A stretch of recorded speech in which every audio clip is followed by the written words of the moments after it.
मधुबन के बाबा, मधुबन के बाबा मुरली वाले, आपका क्या कहना, आपका क्या कहना। ओम शांति। आज 7 सितंबर 2022 के साकार मधुर महावाक्य हैं। आज मीठे मीठे बाप दादा बोले, मीठे बच्चे, बाप की शिक्षाओं को धारण कर तुम्हें गुणवान फूल बनना है। तुम्हें ज्ञान की रोशनी मिली है, इसलिए सदा हर्षित रहना है।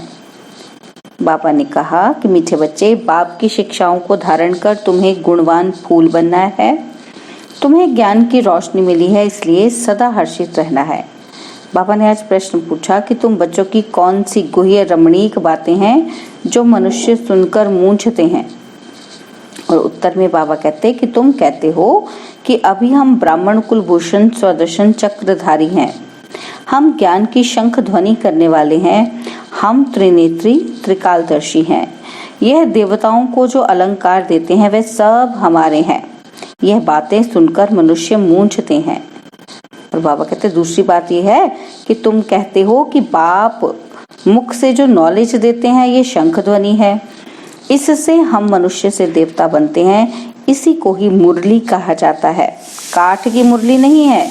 यह भी बहुत गुह्य रमणीक बातें हैं जिसे समझने में मनुष्यों को मुश्किल लगता है। मुरली का गीत है, यही बहार है। ओम शांति। मीठे मीठे ईश्वरीय संतान जानते हैं कि हमारे लिए सबसे ऊंची बहार की ये मौसम है। बहारी मौसम में फूल आदि सब खिल जाते हैं और यह है बेहद के बहार की मौसम। तुम पर ज्ञान की बरसात होती है तो सूखे कांटे से तुम फूल बन जाते हो। यह भी तुम ही जानो, नंबरवार पुरुषार्थ अनुसार। कोई तो बहुत खुशी में रहते हैं कि हम इस ज्ञान वर्षा से कांटे से फूल बनते हैं। झाड़ जब एकदम सूख जाता है तो एक भी पत्ता नहीं रहता है। हर वर्ष ये हाल होता है। फिर बरसात में पत्ते भी सुंदर, फूल भी बड़े सुंदर हो जाते हैं। तो यह ज्ञान बरसात की बहारी मौसम फर्स्ट क्लास है। अब यह है कांटों की दुनिया। झाड़ कहता है मैं कांटों का झाड़ बन गया हूँ, फिर ज्ञान बरसात से फूलों का झाड़ बनता हूँ। तुम एक एक चैतन्य झाड़ हो ना। अभी तुमको ज्ञान की रोशनी मिली है जिससे तुम ऊंच पद पाते हो। तुम क्या से क्या बनते हो तुम जानते हो। अभी हम अपवित्र से पवित्र बनते हैं। विष्णु भी युगल रूप है ना। साक्षात्कार जोड़ी रूप का होता है। विष्णु को 4 भुजाएं दिखाते हैं ना, परंतु उनको ज्ञान तो कुछ भी नहीं। 2 रूप मिलकर डांस करते हैं। बाप समझाते हैं दिवाली होती है तो महालक्ष्मी आती है। तुम दोनों को बुलाते हो। आगे लक्ष्मी पीछे नारायण होता है। लक्ष्मी 2 भुजा वाली होती है और महालक्ष्मी 4 भुजा वाली होती है। परंतु ये बातें अभी तुम जानते हो, आगे बिल्कुल ही नहीं जानते थे।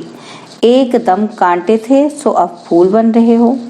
ग्रंथ में कहा है कि मनुष्य से देवता किए। बाबा कहते देवताएं होते हैं सत्युग में, वह है दैवी गुणों वाले। इस समय के मनुष्य हैं आसुरी गुण वाले और तुम हो ईश्वरीय गुण वाले। ईश्वर बैठ हमको गुणवान बनाते हैं। बाबा की शिक्षा से हम सर्वगुण संपन्न बनते हैं। भारत की महिमा है, अर्थात भारत में रहने वालों की बड़ी महिमा गाते हैं, परंतु उनको ये पता नहीं कि उन्हों को ऐसा बनाने वाला कौन है। बड़े बड़े मंदिर बनाते हैं परंतु उनके ऑक्यूपेशन का पता नहीं है। तुमको तो बहुत खुशी मिली है, तुमको बहुत हर्षित रहना है। वहां भी 21 जन्मों के लिए हर्षित रहेंगे। तुम जानते हो हम 21 जन्मों का पद लेने के लिए पढ़ाई पढ़ते हैं। पढ़ाई बाबा कहते कमाई नॉलेज से होती है। पढ़ाई पढ़ेंगे तभी तो कमाई करेंगे, और कमाई किससे होगी? नॉलेज से ही होगी। गॉड फादरली स्टूडेंट लाइफ है। सूर्यवंशी घराने के मालिक बनते हैं, गोया स्वर्ग के मालिक बनते हैं। पावन दुनिया में भी सब एक जैसा पद तो नहीं लेते। सिर्फ एक लक्ष्मी नारायण तो राज्य नहीं करते हैं ना, यह भी किसी को पता नहीं। सिर्फ डिनास्टी होगी और राजाई भी होगी। सूर्यवंशी चंद्रवंशी थे। शिव बाबा ने नई दुनिया स्थापन की है। दुनिया वालों की बुद्धि में तो अंधियारा है और तुम्हारे पास तो रोशनी है। पति तो दुनिया और पावन दुनिया है। पावन दुनिया में भी नंबरवार मर्तबे हैं, प्रजा में भी होंगे। वहां तो सबको सुख ही सुख है। हर एक की अपनी अपनी राजाई जमींदारी होती है। पति तो दुनिया में सब पतित हैं, परंतु उनमें भी नंबरवार हैं। जैसे सतयुग में ऊंच से ऊंच डिनास्टी है लक्ष्मी नारायण की। राधे कृष्ण प्रिंस प्रिंसेस स्वयंवर बाद लक्ष्मी नारायण बने हैं। लक्ष्मी नारायण की डिनास्टी कहेंगे, राधे कृष्ण की डिनास्टी नहीं कहेंगे। राजाओं का नाम लिया जाता है, थोड़ी सी भी बात कोई नहीं जानते। तुम सब जानते हो, सो भी नंबरवार। राजधानी में तो नंबरवार पद होते हैं ना। कहाँ सूर्यवंशी रजाई, फिर कहाँ प्रजा में भी चंडाल आदि जाकर बनते हैं। पति तो दुनिया में भी नंबरवार होते हैं। बाबा कहते कि अब बाप तुमको कर्म अकर्म विकर्म की गति समझा रहे हैं। बाप कहते हैं बच्चे श्रीमत पर चलो। बहुत बच्चे हैं जिनको बाबा ने कभी देखा भी नहीं है, आपस में बहुत अच्छी सर्विस कर रहे हैं, बाप का परिचय देते रहते हैं, सिवाय ब्राह्मणी मुकर्रर किए बिना भी सेंटर चला रहे हैं। सन्मुख मिले भी नहीं है, फिर भी सर्विस कर आप समान बना रहे हैं। सम्मुख रहने वाले इतनी सर्विस नहीं करते। रूहानी यात्रा सिखाना है ना। तुम हो रूहानी पंडे, तुम भी रास्ता बताते हो कि हे आत्माएं बाप को याद करो। कहते भी हैं कि आत्माएं परमात्मा अलग रहे बहुकाल, वह भी हिसाब है ना। बहुत काल सिद्ध करके बताते हो ना। तुम ही सबसे जास्ती बहुकाल से बिछड़े हुए हो। सूर्यवंशी चंद्रवंशी घराने के थे, फिर पुनर्जन्म के चक्र में आते 84 जन्म लगे हैं। सो भी सबके 84 जन्म नहीं हो सकते। इस ज्ञान के रिमझिम में तुम बच्चे रहते हो। यह है तुम्हारी स्टूडेंट लाइफ। कोई ग्रस्त व्यवहार संभालते हुए भी फिर दूसरा कोर्स भी उठाते हैं। यहाँ तो सिर्फ पवित्रता की बात है। बाप और वर्षे को याद करना है और पढ़ना भी है। पवित्र जरूर बनना पड़े। कहते भी हैं कि शेरनी का दूध सोने के बर्तन में ही ठहर सकता है। बाप भी कहते हैं पवित्रता के बिगड़ धारणा नहीं हो सकती। इसलिए बाबा कहते हैं कि इस काम महाशत्रु को जीतो। तुम पवित्र बनो, मेरे को पहचानो, तब तो मैं बुद्धि का ताला खोलूं। जब तक पवित्र ब्राह्मण कुलभूषण नहीं बनेंगे तो धारणा भी नहीं होगी। तुम ब्राह्मण कुलभूषण स्वदर्शन चक्रधारी हो और कोई समझ न सके। मनुष्य समझते हैं कि स्वदर्शन चक्रधारी तो देवताएं हैं, या फिर कौन निकले हैं जो कहते हैं कि हम ब्राह्मण कुलभूषण स्वदर्शन चक्रधारी हैं। इन बातों को तुम बच्चे ही समझते हो। यह बड़ी गुह्य रमणीक बातें हैं। नॉलेज की शंख ध्वनि तुम करते हो, देवताएं तो नहीं करते। वह तो शिव बाबा की शंख ध्वनि सुनकर देवता बनते हैं। शिव बाबा तो है नॉलेजफुल, परंतु उनको शंख कैसे देंगे? नॉलेज तो जरूर किसी के मुख से देंगे ना। उनको ही मुरली कहा जाता है, बाकी कोई काठ की मुरली नहीं है। बरोबर ज्ञान की मुरली बज रही है। मनुष्य तो समझते हैं यह पूजा भक्ति आदि परंपरा से चली आती है, परंतु परंपरा से कोई चीज चला न सके। कहते भी हैं कि यह रक्षाबंधन आदि परंपरा से चले आते हैं। अच्छा, परंपरा कब से है यह तो बताओ। क्या परमात्मा ने पतित दुनिया रची? तब उनको पतित पावन क्यों कहते हो? पढ़ाई की बातें रोज बुद्धि में आनी चाहिए। मुख खोलने की प्रैक्टिस करनी चाहिए। तुम तो बहुतों को समझा सकते हो। अपनी उन्नति के लिए प्रबंध रचना है। जैसे बाबा सबको रास्ता बताते हैं, हमको फिर औरों को रास्ता बताना है। तब तो बाप से वर्षा पाएंगे, बाकी धम्पा मचाने से वर्षा नहीं पा सकेंगे। बाप को बहुत रहम आता है, कितना समझाते हैं, परंतु तकदीर में नहीं है। कितने रत्न मिलते हैं, रत्नों का भी विस्तार बहुत होता है ना। रत्नों में भी फर्क होता है। कोई की कीमत 1 लाख रुपया होती तो कोई की फिर 1 रुपया होती। यह भी अविनाशी ज्ञान रत्न है जो धारण कर औरों को कराते हैं, तो कितना ऊंच पद पाते हैं। बच्चों के मुख से सदैव रत्न ही निकलने चाहिए। बुद्धि समझती है, परंतु मुख से नहीं बोलेंगे तो उसकी वैल्यू क्या होगी? जो मेहनत करेंगे, आप समान बनाएंगे तो फल भी बहुत मिलेगा। यह सर्विस करना और सिखलाना भी कम सर्विस है क्या? तुम्हारी बुद्धि में अब रोशनी आ गई है। सबसे बड़ा साहूकार कौन? तो 10-12 नाम ले लेते हैं। तुम भी जानते हो कि इस ड्रामा में मुख्य कौन कौन है। परमपिता परमात्मा Shiv creator, director, principal actor है। ऊंच से ऊंच है शिव बाबा, और फिर है सूक्ष्म वतन, स्थूल वतनवासी। ये सब बातें तुम अभी जानते हो। लाखों वर्ष कल्प की आयु नहीं है, कल्प की आयु ही 5000 वर्ष है। मनुष्य मात्र तो कितने घोर अंधियारे में है। तुम अब अज्ञान अंधेरे से निकल कितनी रोशनी में आए हो। कोई तो रोशनी में आए हैं, कोई फिर अंधियारे में ही पड़े हैं। इसमें है सारी बुद्धि की बात। कोई तो विशाल बुद्धि जट समझ जाते हैं।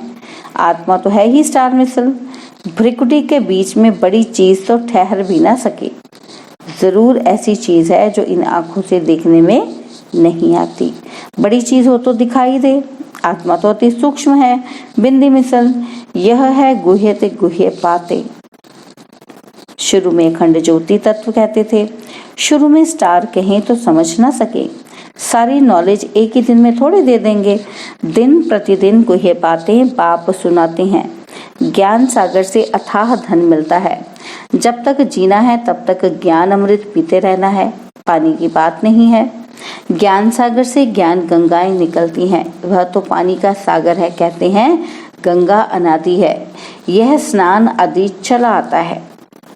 तुम देखते थे कि बच्चियां ध्यान में जाती थी तो गंगा जमुना नदी में जाकर रास विलास करती थी।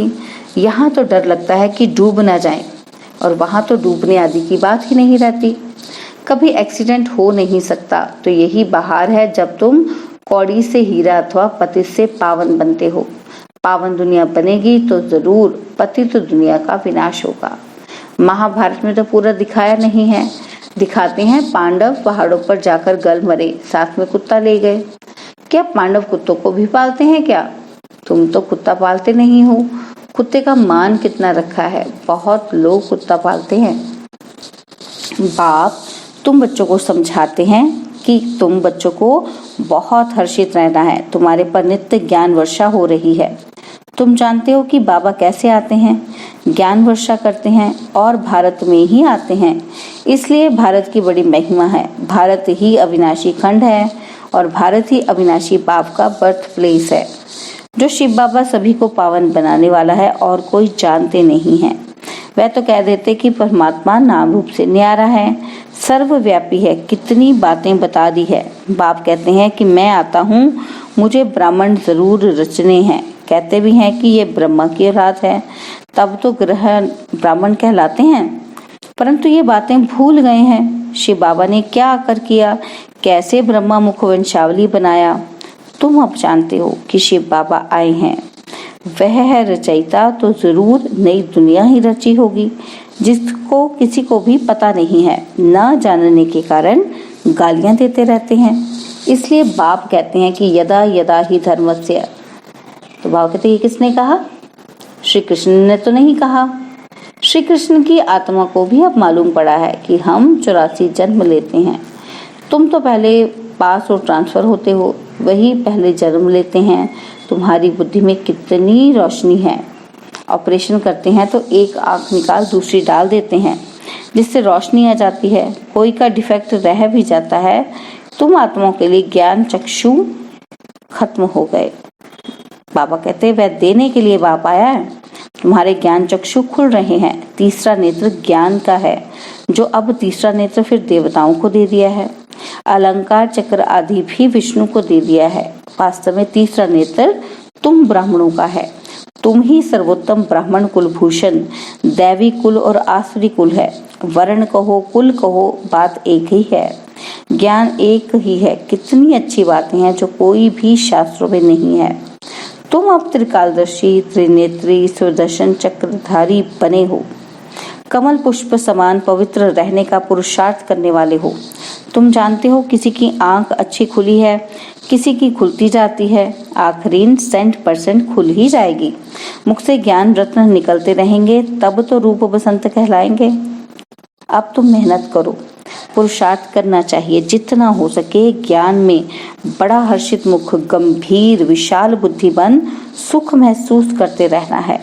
स्वर्ग का वर्षा मिल रहा है, और क्या चाहिए? कितनी खुशी मनानी चाहिए। अच्छा। मीठे मीठे सिकिलते बच्चों प्रति माता पिता बाप दादा का याद प्यार और गुड मॉर्निंग। रूहानी बाप की रूहानी बच्चों को नमस्ते। हम रूहानी बच्चों की रूहानी बाप दादाजी को दिल व जान सिकवा प्रेम से नमस्ते। ओम शांति। प्यारे बाबा, मीठे बाबा, मेरे बाबा, शुक्रिया बाबा, शुक्रिया बाबा, शुक्रिया बाबा। धारणा के लिए मुख्य सार है। पहला पॉइंट है, सदा ज्ञान की रिमझिम में रहना है। रूहानी पंडाबन सबको रास्ता बताना है, मुख से ज्ञान रत्न ही निकालने हैं। सेकंड पॉइंट है, ज्ञान मनन कर सदा हर्षित, मुख गंभीर और विशाल बुद्धिबन सुख का अनुभव करना और कराना है। बाबा ने वरदान दिया, धन कमाते अथवा संबंधों को निभाते हुए दुखों से मुक्त रहने वाले नष्ट मोहा ट्रस्टी भव। धन कमाते अथवा संबंधों को निभाते हुए दुखों से मुक्त रहने वाले नष्ट मोहा ट्रस्टी भव। लौकिक संबंधों के बीच में रहते संबंध निभाना अलग चीज है और उनके तरफ आकर्षित होना अलग चीज है। ट्रस्टी होकर धन कमाना अलग चीज है, लगाव से कमाना, मोह से कमाना अलग चीज है। नष्ट मोहा व ट्रस्टी की निशानी है कि दुख और अशांति का नाम निशान न हो। कभी कमाने में धन नीचे ऊपर हो जाए व संबंध निभाने में कोई बीमार हो जाए तो भी दुख की लहर ना आए, सदा बेफिक्र बादशाह। स्लोगन है, रहम दिल उसे कहा जाता जो निर्बल को हिम्मत और बल देता रहे। रहम दिल उसे कहा जाता जो निर्बल को हिम्मत और बल देता रहे। ओम शांति। और अब यह एक बहुत अच्छी वीडियो भी जरूर देखें।